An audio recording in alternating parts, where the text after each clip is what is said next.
नमस्कार, मी राकेश तिवारी महाराष्ट्र बॉक्सिंग असोसिएशनचे सचिव म्हणून कार्यरत आहे। महाराष्ट्र बॉक्सिंग असोसिएशनच्या अंतर्गत आज मला आनंद आहे की आज वीर सावरकर जयंती निमित्त सावरकर मानवंदना या नावाने आम्ही बॉक्सिंगच्या स्पर्धा सुरू केल्या। या बॉक्सिंगच्या स्पर्धेमध्ये अनेक राष्ट्रीय खेळाडू सुद्धा मुंबई विभागाच्या या स्पर्धा असल्यामुळे मुंबई विभागाचे राष्ट्रीय खेळाडू सुद्धा इथे खेळताना मी बघितलं। या स्पर्धेनिमित्त अनेक खेळाडूंना एक प्लॅटफॉर्म उपलब्ध करून दिलेला आहे। त्या निमित्ताने मी वीर सावरकर स्मारकांचे धन्यवाद म्हणतो। या सर्व कार्यक्रमाची संकल्पना मिलन वैद्यजी यांनी ठेवलेली होती आणि राजन जोथाळे सरांचं त्यांना एक योगदान मिळालं।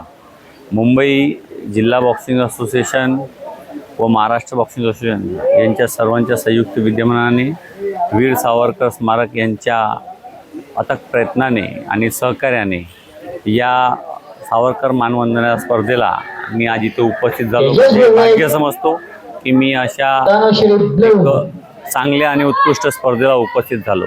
मला आनंद आहे। इथले खेळाडू ज्या प्रकारे विभागामध्ये खेळत आहे, इतर विभागामध्ये सुद्धा महाराष्ट्रामध्ये याच प्रकारे खेळतील।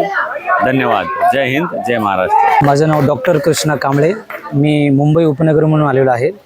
या ठिकाणी स्वातंत्र्यवीर सावरकर यांच्या जयंतीनिमित्ताने या ठिकाणी जी स्पर्धा आयोजित केलेली आहे, अत्यंत चांगल्या प्रकारे स्पर्धा आयोजित झालेली आहे। या ठिकाणी आम्ही आलो, आमच्या अकॅडमीचे जवळजवळ 20 एक बॉक्सर या ठिकाणी खेळत आहेत आणि प्रत्येक बॉक्सरला खूप चांगल्या प्रकारे सगळ्या गोष्टी अपॉर्च्युनिटी मिळत आहेत आणि सगळ्या गोष्टी खूप चांगल्या प्रकारे होत आहेत। बॉक्सर या ठिकाणी येतोय, आपला परफॉर्मन्स खूप चांगल्या प्रकारे देतोय आणि या सर्व गोष्टी पॉसिबल होत आहेत। या ठिकाणी बॉक्सिंगचे उपाध्यक्ष रणजित सावरकर सर यांच्या अध्यक्षतेखाली ही सगळ्या स्पर्धा भरपूर चांगल्या प्रकारे आयोजित केलेली आहे। प्रत्येक बॉक्सर या ठिकाणी कॅश प्राइज दिलेले आहेत बॉक्सरला, ताकी त्यांच्या खेळामध्ये कुठं ना कुठेतरी मोलाचं योगदान निर्माण व्हावं। या ठिकाणी खूप चांगलं वाटतंय। अशीच ही स्पर्धा आयोजित करण्यात यावी आणि प्रत्येक बॉक्सरला चांगल्या प्रकारे सगळ्या गोष्टी सुविधा उपलब्ध व्हावी हीच इच्छा आहे। थँक्यू।